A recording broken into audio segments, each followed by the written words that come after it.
Greetings, it is I, Tantus Naravan Dracovin, Lord and Emperor of the Dracovin Empire, and welcome. It is time to continue my discussion on Advanced Dungeons & Dragons, the second edition of AD&D. When we last left off, we've been still diving deep into combat. I was talking about mounted combat. I'm going to move on from mounted combat today and talk about aerial combat. So the last thing I do want to mention related to mounted combat is the last way you can get another person off their horse. You can tackle them off. Traditionally, this is done by someone else that's riding on a horse, that you would leap off of your horse at that other guy and try to flying tackle into him. You make an attack roll. If you miss the attack roll, you fall to the ground, you take 1d3 points of damage. Now, if I'm doing my leaping tackle at another rider and I successfully hit into them, they have to make a dexterity check. If they succeed at this dexterity check, they've stayed in their saddle, they're stabilized, but I'm holding on to them and I'm basically hanging off of them, hanging off of their mount, and basically like with my feet dangling in the air. If they've failed their dexterity, the both of us go tumbling to the ground, just like I would have tumbled to the ground before, taking that 1d3 points of damage, and we'd both be down there, knocked off the horse, or whatever mount it is. Granted, if your animal's bigger than a horse, you may want to use optional rules of taking more damage from the fall, but that's completely up to you. A person on the ground could do the same with sort of trying to pull down someone's, like a foot soldier could pull down a rider, but that's more of like the overrun or overbearing rules. You're trying to like pull them off. Now let's move on to the basics of aerial combat. So aerial combat at first seems a lot like ground combat. The big thing is, you're not off the ground. You're between like 10 to hundreds of feet high off of the ground. But it doesn't end there, because aerial combat is all about speed and maneuverability. The fact is, because you need to keep moving when flying, the chances of you having an encounter where you can be toe-to-toe with another flying things are slim to none. There are occasions it could occur, but most of the time, flying combat is dealt with a series of passes against each other. So you just sort of pass by, hit at each other, kind of wing over, pass back, try to keep hitting back and forth like that. Sort of flying back and forth into each other, dive bombing in for attacks and wheeling around and coming in for another strike. Flying creatures need to keep flying to stay in the air. So of course they're going to use these maneuvers. Most of the time, when they stop short, they fall. Flying is three-dimensional. That's completely different than the two-dimensional space that you'd have down on the ground. And ground creatures, when they get up in the air, oftentimes don't understand there's this third dimension. It can really make that their tactics in the air bad. Because the thing is, before when we talked about facing, we talked about someone before you, in front of you, someone behind you, someone to your sides. You got another entire dimension here. So not only do you have this normal thing here, you also have a second set. Someone's above you, someone's below you, someone's in the same level as you. So now you look at these two planes and compare them to see where someone compares up to you. So there are two types of rules, tournament rules and optional rules. Tournament rules are more based around the dice rolls, and the fact is, a tournament rule is more based around the Dungeon Master's description. You still have your normal dice rolls, but it's going to rely more on your Dungeon Master describing where everything is, giving you all the information you're going to understand. Optional rules are a little more difficult because then you're using miniatures. Then you're trying to figure out ways to represent height, a third dimension with miniatures, which isn't always easy. Hence why it's more called optional than rather the more exact tournament rules. Exact, but more imagination-based. We're going to focus more on the tournament rules. But let's move on to one of the more important things. As I did say, speed and maneuverability were critical to flying. Let's talk about maneuverability, because everything that has an ability to fly will have a maneuverability class. This is going to define how well they can fly, how well they can maneuver themselves, how quickly they can turn. Some of them might be maneuverable enough to actually hover in place. You're granted a maneuverability class from A to E, with A being the best maneuverability you could have, and E being the worst. An example of A would be something that could basically have control over the air. If I have A maneuverability class, I can probably hover. I don't have to like worry about stopping short and things like that. I have maximum control over all the air around me. On the other hand, if I have E, I'm probably ridiculously clumsy and I have problems flying and maneuvering. And if I need to turn around, it's going to take a wide berth and a lot of rounds. Each of the maneuverabilities is described in the book if you want to check on them exactly to get an idea of what kind of maneuverability a creature with that maneuverability would have. I'm not going to go over them in exact details now, but just know E is really terrible. A is super great. So you have quite a birth of ability between there. Let's talk about levitation, because it's something someone can get the ability to do. Spellcasters can levitate. It's not actually flying. You float up and down. If something comes up that you have to react as if you're flying, you do treat it as Class A for like your ability to attack and things like that. But you aren't actually granted a maneuverability because you're floating up and down, and that's it. So altitude is important. Moving on from there. Altitude makes a big difference between the way your characters are going to be reacting within combat. If I am at a certain altitude, if an NPC is at a certain altitude, we're going to use those altitudes to figure out how we're going to react within combat. Because if we're fighting each other, we effectively have to be at a similar altitude. We have to be right around each other to actually fight each other.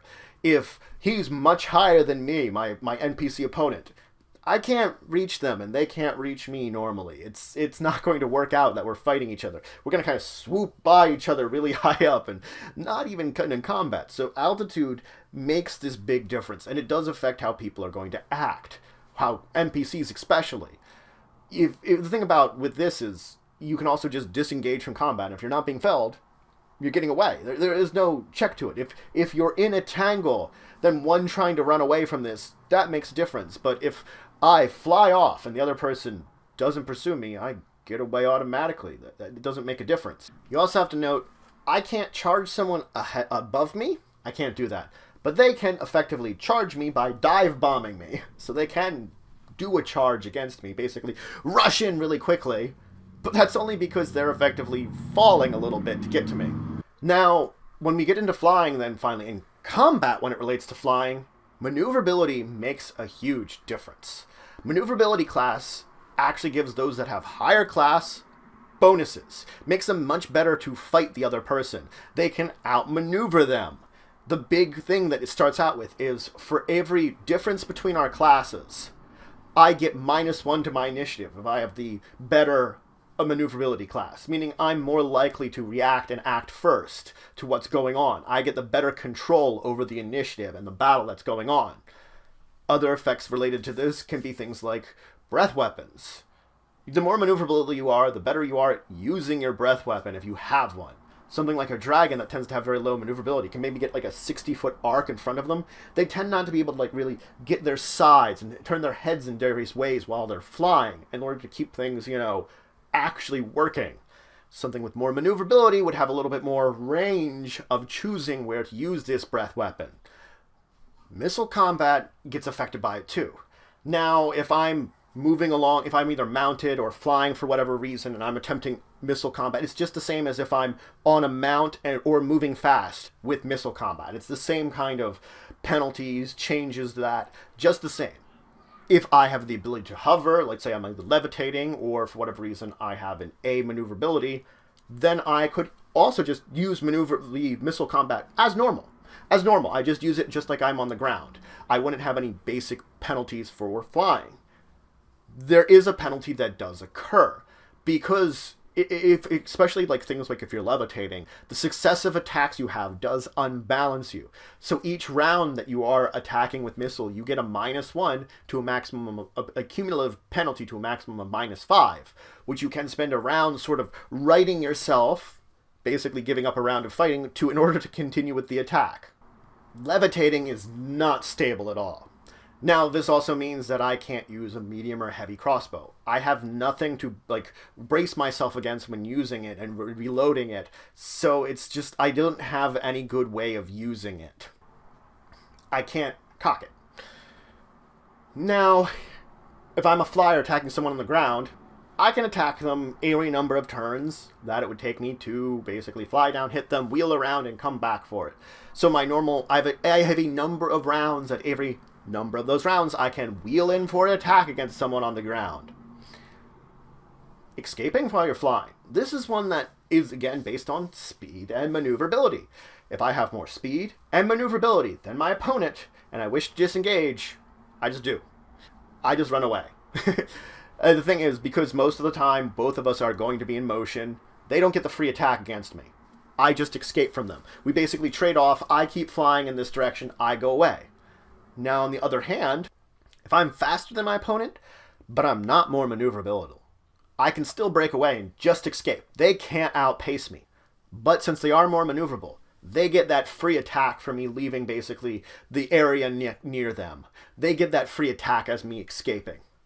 If I'm neither faster or more maneuverable than my opponent, I'm a little bit more in trouble. Then it's coming down to initiative. And it will be suffering the same exact penalty for maneuverability differences. The big thing is, if I have a lower initiative, I can get away then. I manage to get away. They still get that free attack against me, but that's really the only way I'm going to escape from someone that's faster than more maneuverable than me. Now, if I'm flying, and I'm using one of my natural flying abilities, and I take 50% of my health, I need to land. I'm in no condition to fly anymore. Granted, normally I'd be sort of gliding down, moving down as quickly as I can, efficiently as I can, while all looking for a place that's safe to land. Probably look for a place that's safe to land, and I would either just quickly go down if it's one that's nearby to me, or I'd sort of glide down as far as I can, because I'm not really supporting myself anyway. I've taken a good amount of damage, my wings aren't working as well anymore. I'm trying to get to that safe spot. If there is not a safe spot that I can get to, I'm probably going to crash. Now, the exact result of a crash is really going to depend on the DM. It's probably going to be a combination of some kind of falling damage, something else. DMs are encouraged to be creative here about what this crash will result in, and the exact statistical differences it will make to the various characters that are involved in said crash. So that's it for today. I finished up just a little bit of mounted combat before diving deep into the basics of aerial combat and the tournament version of aerial combat. I did say there was 2 versions of it. I, of course, talked about just the general basics of what you're doing when you're fighting in it, moved into talking about the maneuverability classes, and then included such things as talking about levitation, your elevation, and, of course, battling it out. Breath weapons, missile combat, just attacking someone on the ground, disengaging from each other, and what damage does. The combat basics of, well, being in the air and fighting in the air. In the next episode, I'm going to move into the optional aerial combat rules and then start to dive into aquatic, underwater combat. So, if you have any questions, comments, anything you want to say, anything you think I left out, please leave in the comments below. Please like, share, and subscribe. It shows support the channel, the empire, the work I do. If you want to show some extra support, you can always check out my Patreon. Link in the description below. But regardless, until the next time, I bid you farewell.